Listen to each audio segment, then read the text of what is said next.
Hello and welcome লন্ডনে বাঙালির রান্নাঘরে। আজকে আমি বানাবো সাবুর পায়েস।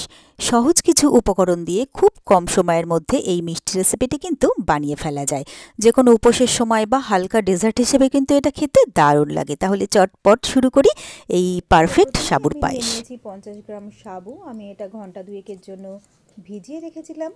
এরপরে আমি ভালোভাবে ধুয়ে সাবুর জল ঝরিয়ে একটা স্ট্রেনারের মধ্যে দিয়ে রেখেছি যাতে এক্সেস জলগুলো বেরিয়ে যায়। আর নিয়েছি আমি দুধ। আমি এখানে ফুল ক্রিম দুধ নিয়েছি। দুধটাকে আমি আগে থেকেই জাল দিয়ে গরম করে রেখেছি।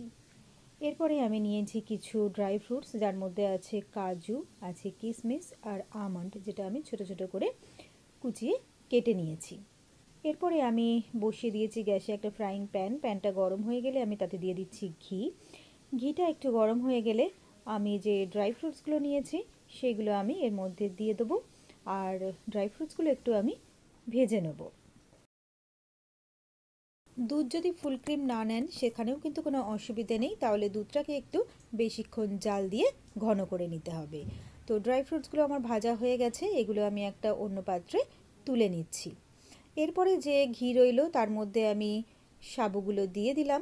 সাবুগুলো দিয়ে আমি 1 থেকে 1.5 মিনিটের জন্য ফ্রাই করে নেব। আর এই ঘিয়ের মধ্যে সাবুটা দিয়ে ফ্রাই করলে কিন্তু ঘিয়ের ফ্লেভারটা সাবুর মধ্যে চলে যায়, আর এটা খেতেও কিন্তু আরও বেশি টেস্টি হয়।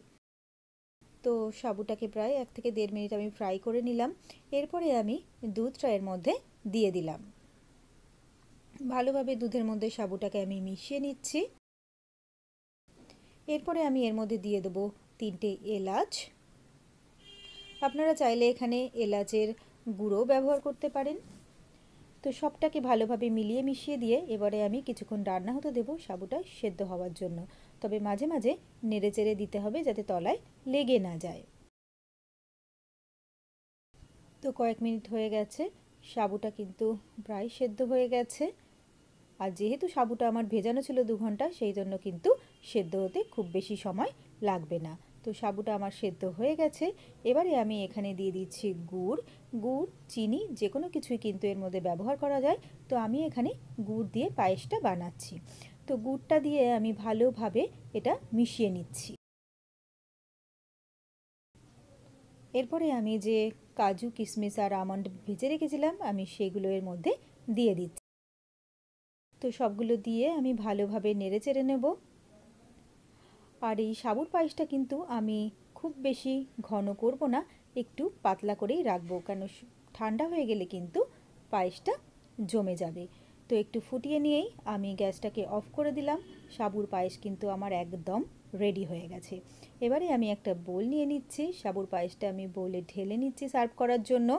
আর এটা কিন্তু ফ্রিজে রেখে ঠান্ডা করেও খেতে পারেন, তাহলেও কিন্তু খুব ভালো লাগবে। আর ফ্রিজে না রেখে ঠান্ডা করে না খেলেও কিন্তু কোনো অসুবিধা নেই। আর কিছুটা আমার ড্রাই ফ্রুটস ভাজা ছিল, সেগুলো আমি সুন্দর করে গার্নিশ করে দিলাম পায়েসের ওপরে।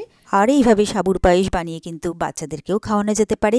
আর আমার খুব কম সময়ে এবং সহজভাবে তৈরি করা রেসিপিগুলো আপনাদের কেমন লাগছে অবশ্যই কিন্তু আমাকে কমেন্টস করে জানাবেন। আমি সবসময় চেষ্টা করব খুব কম সময়ে সহজভাবে এবং সুস্বাদু রেসিপি আপনাদের সামনে নিয়ে আসতে। আর প্লিজ আমার ভিডিওগুলোতে লাইক ও শেয়ার করে আমার সাথে থাকবেন, পাশে থাকবেন। আর আমার চ্যানেলটা যদি আপনারা নতুন চেক করতে থাকেন তাহলে প্লিজ চ্যানেলটাকে সাবস্ক্রাইব করে নেবেন আর পাশে থাকা বেল আইকনটা প্রেস করে দেবেন, তাহলে আমার নোটিফিকেশান আপনি